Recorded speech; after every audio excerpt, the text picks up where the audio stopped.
Wyoming Territory, February 1887. The wind cut through the Laramie Valley like it was hungry for something, and the snow came down sideways.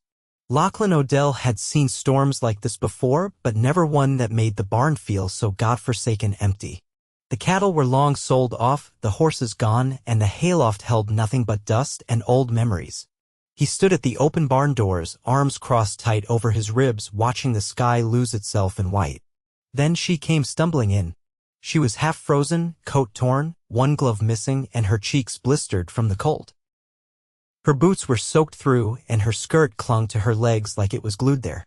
Her eyes were wide, scared, but she held herself upright like she had fought to stay on her feet every step of the way. "Please," she said, her voice cracking. "Is this yours?" Lachlan dropped the feed bucket he had not even realized he was holding. "Yeah. Come in. Get out of the wind." She stepped inside, shivering so hard her teeth knocked together. Lachlan shut the doors hard against the wind, then turned back to her. She looked young, but not a girl. No, she was a woman full grown, maybe 22 or 23. Her hair was dark and loose under her bonnet, snow melting into the strands. She was soaked to the bone. "Sit," he said, motioning to an old crate near the wall. "You hurt." She shook her head, but her lips were turning blue. He pulled the only blanket left from an old trunk in the corner. He had kept it for himself, threadbare though it was. It had a few holes and smelled of smoke and horsehair, but it was warm. He draped it around her shoulders. She flinched at first, then let him tuck it around her. "You got a name?" he asked. She nodded. "Gwen. Gwen McCallister." He crouched beside her, his hands rough but careful. "Lachlan O'Dell. This barn is all I got left." She looked around. "You live here?" He gave a half shrug. "House burned last summer. Been trying to get by since." "You?" Her eyes filled, but she blinked hard and swallowed it down. "I was with a small wagon group. Heading west. We got stuck in the pass. They said we'd wait for the snow to clear, but," her voice cracked, "they left me. Took everything but my boots." He stared at her. "They left you?" "I woke up and they were gone." He did not say what he thought, how someone could do that to a woman, alone, in this cold. He just stood and moved to the stove in the corner of the barn, where he had been keeping a small fire going with fence wood and scraps. "I'll heat some water," he said. "You need it." She nodded, still shivering. He watched her as he worked. She did not complain, did not ask for more than what he had given. She just sat there, holding the blanket close, her eyes on the fire like it was the first she had seen in days. When the water was warm, he poured it into a tin cup and handed it to her. She took it with both hands, whispering a soft, "Thank you." "You can stay here tonight," he said. "Storm's not letting up." She nodded again, but this time her eyes met his. There was something in them, not fear, not sadness. Hope, barely lit but still burning, and he felt it catch inside him like a spark on dry tinder. That night, Gwen curled up on a pile of old feed sacks with the blanket wrapped tight around her. Lachlan kept the fire going, adding pieces of broken wood and watching her sleep, her breathing slow and steady. He had not had a soul near him in months, not since his father died and the land had started turning against him. The silence had been heavy, but now, with her here, even the wind outside felt less loud. In the morning, she woke slow and stiff, blinking in the pale light coming through the cracks in the barn walls. "Still snowing?" she asked. "Not as bad," he said, handing her another cup of water. "But cold enough it'll bite. You got folks waiting for you?" She shook her head. "No, they're gone. Ma died in Missouri. Pa before that. I was just trying to get to Oregon. Thought I could find work." "You got any money?" She gave a quiet laugh, bitter and small. "None worth counting." He nodded, rubbing his jaw. "Well, you are not going anywhere in this weather. You can stay here. I will figure out something. I do not want to be a burden." "You are not." She looked at him, then really looked. "Why did you give me your last blanket?" He leaned against the post near the stove. "Because you looked like you still wanted to live." Gwen stared at him for a moment, something shifting in her expression. "I do. The days passed slow as snow piled high against the barn walls. Lachlan cleared paths with a shovel made from scrap wood. Gwen helped where she could, sweeping, boiling snow for water, mending his torn shirts with thread she found in her satchel. She was quiet, steady, and when she laughed, it was soft and rare, like a bird call after a long silence. One evening, her fingers brushed his as they passed a cup between them, and neither pulled away. "You ever think about leaving?" she asked. "I used to," he said. "When the land turned hard and the house burned. I figured there was nothing left for me. And now?" He looked at her. Really looked. Her cheeks were pink from the cold, her hair tied back in a rough knot, her eyes steady and warm. "Now I am not so sure." That night, she curled up closer to the fire, and when he lay down across from her, their hands found each other under the shared blanket. Nothing more. Just the quiet comfort of knowing someone was there. The storm passed 2 days later, sky bright and pale blue over the snow-covered hills. But neither of them moved to leave. They had found something here in the cold, in the empty barn and the silence. Something worth staying for. And Lachlan knew he would give her 100 more blankets if she asked. Because when she stumbled into his barn, she brought something he thought he had lost for good. Hope. And he was not letting it go. By the end of the 3rd day, the snow began to settle into hard drifts, and the wind lost its teeth. Lachlan stepped outside while Gwen scrubbed the tin cups near the stove. Her sleeves rolled above her elbows. He returned with a pail of packed snow, his boots crusted with ice. She glanced up as he came in, brushing a damp curl off her forehead. "Tracks out by the western fence," he said. "Rabbit maybe too. Could try for them come morning." She nodded. "I can gut and dress them if you catch them." He set the pail down. "You done that before?" "Plenty. My uncle had a trapline back east of Independence. I used to help him weekends after the war ended." He said I had steadier hands than most grown men. Lachlan leaned against the stall door, arms crossed. "That's so." She met his gaze over the rim of the cup she was drying. "You think I can't?" "I think I believe you." A quiet smile touched her mouth, small and sure. She folded the cloth and placed the last cup on the crate. That evening, Lachlan showed her an old oil lantern he'd managed to keep in working order. He struck a flint to it, and the pale flame warmed the barn in a way the fire never quite could. Gwen held her hands near its glow, her fingers red and raw despite the blanket. "Why did your house burn?" she asked after a while, not looking at him. "Lightning. Late summer storm. Struck the roof clean through. I was in the barn, same as now. Didn't even know until I smelled the smoke." She was quiet, then said, "Must have felt like the world folded in on itself. Felt like I'd stopped existing in it." He didn't expect her to speak after that, but she did. "My ma used to say fire doesn't take what you love, just what you can see." She pulled the blanket closer to her neck. She said, "What matters stays even after." "What stayed for you?" Her eyes lifted. "Me, I guess." He nodded, slow. "That's something." The next morning, they went out with a snare wire Lachlan had kept coiled in a saddlebag. Gwen followed close behind, her breath rising in soft clouds. The sky was flat and colorless, but the air no longer bit at their faces. They found the tracks beneath the cottonwoods, half covered by new snow. Lachlan crouched low, clearing the prints, and Gwen knelt beside him. "Here," she said, pointing. It backtracked. "Might be sheltering near that stump." He glanced at her. "You've done this more than you let on. I listen better than I talk." He grinned, but said nothing. They set the wire, packed snow around the base, and rose. Her knees cracked slightly as she stood, and she winced. "You all right?" "Just stiff. I'll walk it off." They moved back toward the barn. As they reached the door, Gwen paused and looked across the field. "You ever think about planting again?" she asked. "Haven't had the seed. Or the reason." She turned to him, the wind lifting strands of her hair. "What if you had both?" He studied her face, the way she didn't flinch from the cold or from him. "Then I'd take the chance." That night, Gwen laid her hand on his arm as they sat beside the stove. Just her fingers light and steady. He didn't move, didn't speak. He only let his hand rest over hers, palm broad and calloused, grounding them both. They didn't need to say what had changed. It was there in the way her shoulders no longer curled inward, in how he watched the door less and her more. Outside, the snow melted just enough to show dirt beneath. Spring hadn't arrived yet, but it was coming. The snare yielded a rabbit by dawn, its body stiff with cold but still fresh. Gwen skinned and cleaned it without hesitation, her fingers nimble even in the morning chill.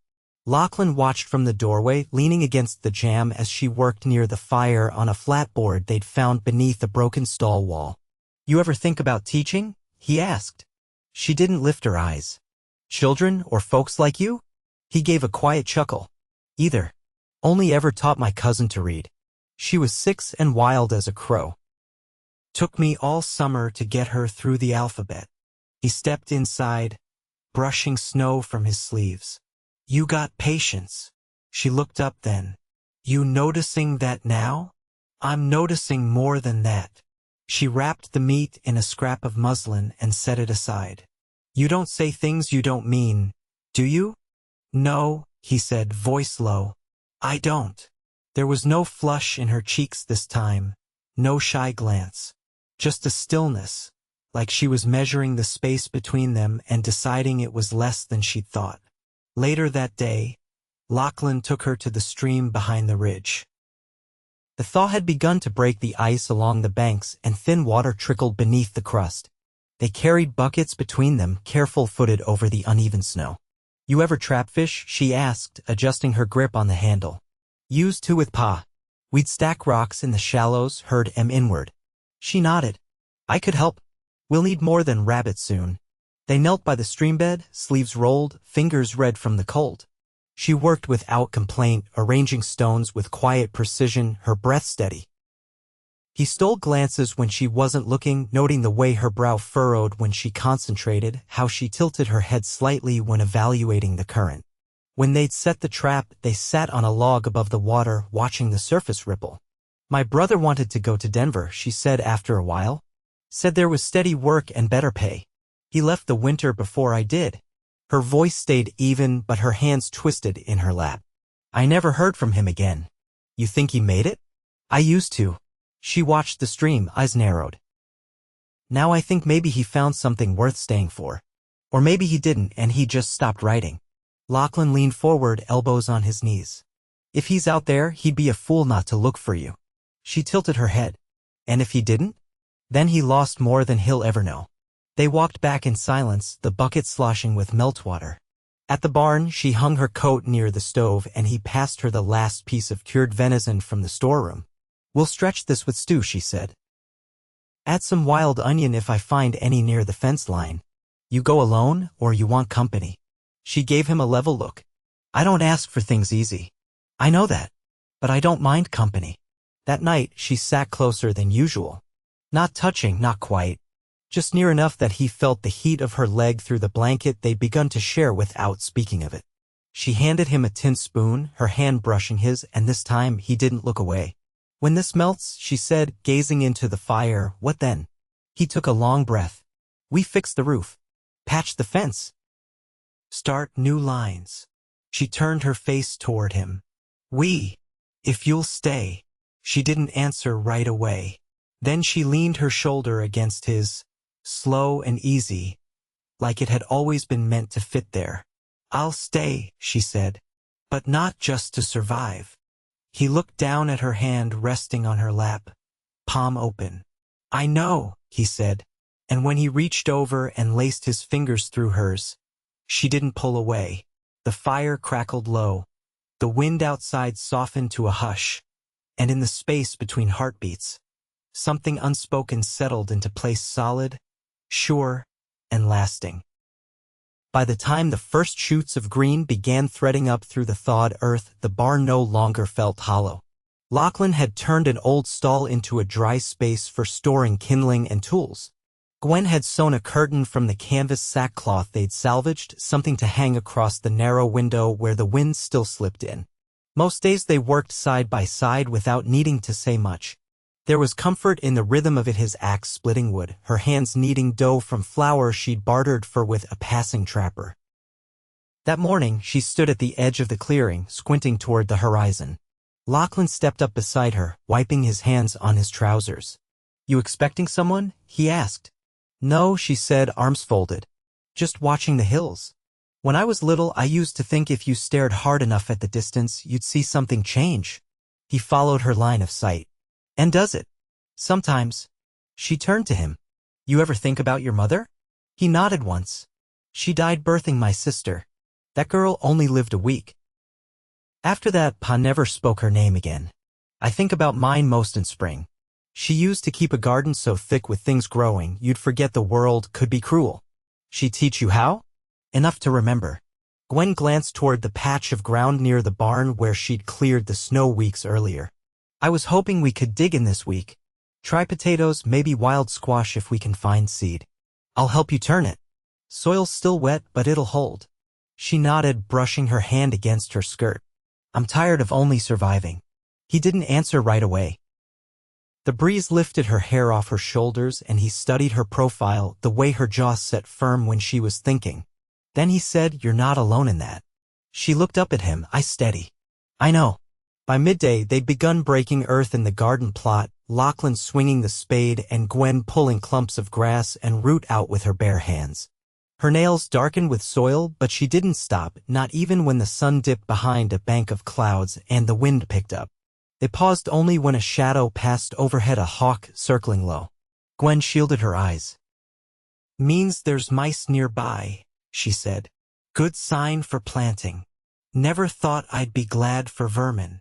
She laughed under her breath, but it was different this time, looser. He liked the sound of it, not because it was rare, but because it wasn't anymore. They sat on the barn stone step as evening settled in, the sky bruising to indigo. She passed him a chunk of bread from the tin plate balanced on her knees. You've gone quiet, she said. He tore off a piece. Was thinking. Dangerous habit. I was wondering what you'd have done if I hadn't opened the barn door that day. Gwen didn't answer right away. She chewed slowly, then set the rest of the bread down. I think I'd have kept walking. Through a blizzard? Maybe. She looked over at him. Or maybe I would have stopped before then. I don't know. Lachlan turned toward her. You were half dead. I know, she said. But I wasn't done. He nodded slowly. You said you still wanted to live. I did.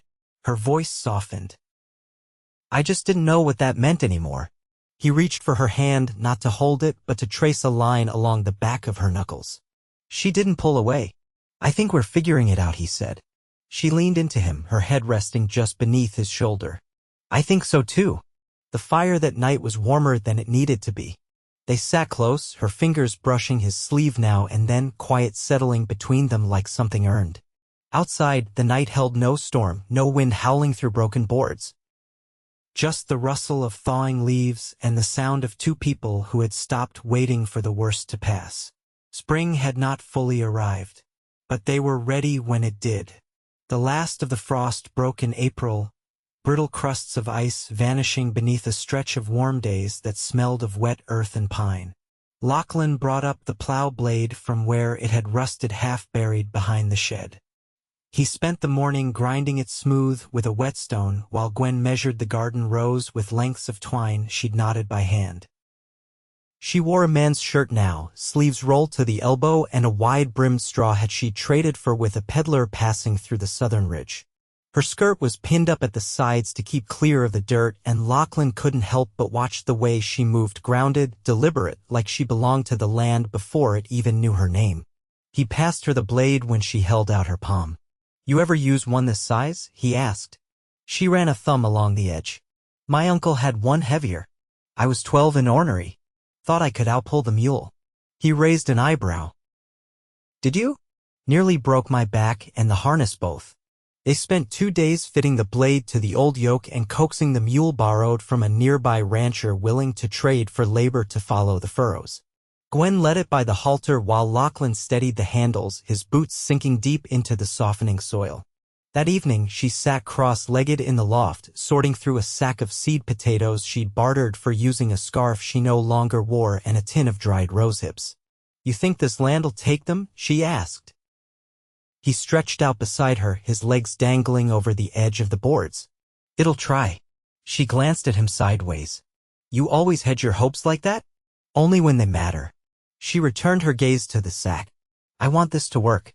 "I know." She reached for his hand without looking, and he let his fingers close around hers.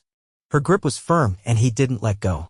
They planted over 3 days, working in silence broken only by birdsong and the scrape of hose. They saved the last row for beans, planting them in the warmest patch where sunlight lingered long into the evening. Gwen coaxed them into the ground like she was speaking to something buried deeper than seed. When the work was done, they stood back and looked over the rows. Lachlan wiped his hands on his trousers. "Place looks different," he said. She didn't speak, just stepped closer and leaned her head against his arm. That night, they didn't sleep in separate corners of the barn. The bedrolls were laid side by side, and when Gwen tucked beneath the quilt, Lachlan followed without a word. She turned toward him in the dark, resting her palm against his chest. "Do you want me to stay through summer?" she asked. He held her hand to his heart. "I want you to stay through everything." She blinked once, then nodded. "Then I will." They kissed slow, unhurried, the kind of kiss that didn't ask for more than what was already given. They slept curled together, the barn creaking gentle around them, and when morning came, it found them still wrapped in each other, the light soft against their skin. Weeks passed. The garden rose in green shoots and curling vines. Lachlan repaired the fence posts with cedar stripped from fallen trees, and Gwen patched the barn's roof with canvas sealed in boiled pine pitch. They built a table from scrap wood and shared bread and onion soup by lantern light, knees brushing beneath the boards. One morning, she came in from the ridge with a bundle of wild mint and a letter she'd taken from a rider on his way to Cheyenne. She handed it to Lachlan without speaking. He opened it slow, reading the rough scrawl left by a cousin he hadn't heard from in over a year. The man had settled near Casper with land and cattle enough to need hands come harvest. He wanted Lachlan's help. "You thinking of going?" Gwen asked, watching his face. He folded the letter and set it aside. "Not without you. You ever want cattle again?"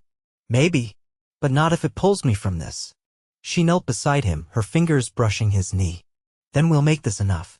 They didn't speak of leaving again. By early summer, the garden filled their table. Gwen baked a flatbread with wild onion and crushed mint, and they ate it on the porch he built from salvaged lumber. She'd taken to humming as she worked, soft and tuneless, and Lachlan found it steadier than any clock, marking the rhythm of their days. One evening, after a long stretch of hauling water and clearing brush from the far edge of the garden, Lachlan brought her a ring.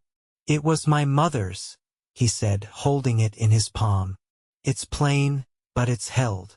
Gwen took it gently, turning it between her fingers. "You want to marry me?" He nodded. "If you want to marry me back." She slid it onto her finger. "Then I do." They were married by the same rancher who'd lent them the mule. He brought his wife to witness, and Gwen wore a blue dress she'd sewn from old flour sacks, dyed with elderberry. Lachlan shaved for the first time in months, and when he saw her walk toward him under the cottonwoods, he forgot how to breathe. They said their vows standing barefoot in the grass, the wind warm and full of birdsong. Gwen's hand didn't tremble in his, and when they kissed, it was with the quiet certainty of people who had already chosen each other long before anyone asked. That night, they danced slow to the sound of crickets and the creak of the windmill. Gwen laughed when he stepped on her toes, and he kissed her shoulder until she forgot to care. They lay in bed with the windows open, moonlight spilling across the floor, and when she whispered his name, it sounded like home. Years passed, and the land held. The garden grew larger, bordered now by rows of sunflowers taller than Gwen. They built a second room onto the barn and moved their bed there with a real mattress bought from a traveling merchant. Lachlan carved her a rocking chair by the stove, and she embroidered the cushions with tiny blue flowers. They lived slow but full. In winter, they kept warm with bread and stories. In spring, they planted.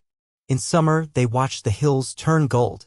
And every day, Lachlan woke with Gwen's hand in his and the quiet joy of knowing she had stayed. Not just through the storm, but through everything.